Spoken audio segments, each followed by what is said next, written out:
Hey there, kiddos. AT from AT's World of Rock and Radios with you on this first day of January in 2022.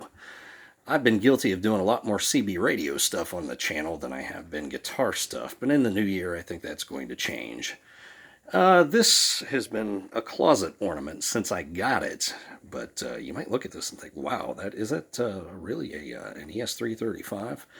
It is an ES-335 style guitar, and it came from guitarfetish.com, the people who bring you Xavier guitars. And this was part of a factory buyout where they had just a limited number of these finished guitars, and it had a blank headstock.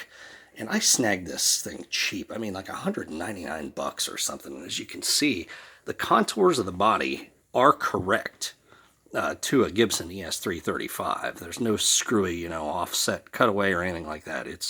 It's pretty spot on. And the inlay work, very good. I must say, not bad at all.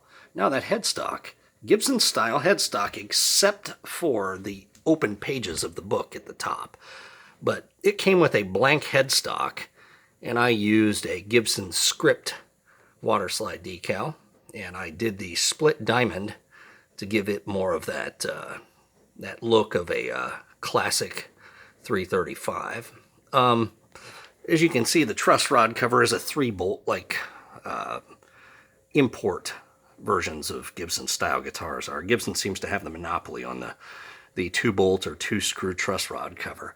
I may come up with something that looks a little more Gibson-esque or modify one of the Gibson bell-shaped truss rod covers in the future. We'll see. But it doesn't look bad at all, that headstock. From afar, it definitely looks pretty convincing. When this came, that top inlay in fret number 1 it worked its way out, so I, easily glued it back in place. The neck was dry as a bone, too. I mean, it was a really pale color.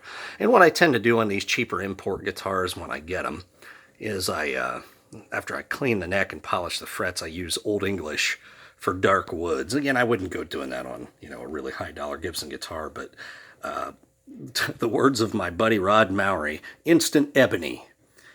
It soaks into the wood, and it doesn't stain the inlays. It doesn't even leave the inlays with a slight yellowing, but it makes that fretboard nice and dark. So it doesn't look like a cheapie. You don't see glue residue or anything like that. So plans for this guitar are to get a professional setup job done on it. Now, I'm shocked because this guitar has all sort of dynamic response on the volume roll. I was fully expecting it to have the larger size pots, but it's got those crappy little dime-sized volume and tone pots, which I don't want to go fishing through a body of this thing to change them. So they do work. I will tell you, these pickups have a good tone. They're definitely PAF-esque, but they are hotter than hell. You'll get feedback out of them. And I'm a British high gain fan. I don't even play with a ton of gain. We're still getting a little bit of feedback out of them. But they do sound good, and they do clean up on the volume roll. So that's a pretty decent compromise. I can probably get away with leaving these, although I am really tempted to put something out of the Xavier Guitar Fetish line of pickups, which just blow away. Pickups that cost 2, 3, and 4 times what theirs do. But I may end up leaving those. I don't know. But, this was, like I said, a limited run. And it was get them while they still got them. I have to say, for, $199. It's a set neck guitar.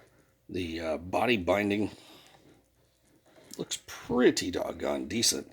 So for the money, I certainly cannot complain about this. So yeah, I'll do a full demo once I get some of the upgrades done, get this thing worked on. Right now, I could set it up myself. It needs a little more attention than that. So my buddy Westside Charlie is going to take a stab at the setup job on this. So hope you enjoy the new year. Hopefully more content to come in the way of guitars.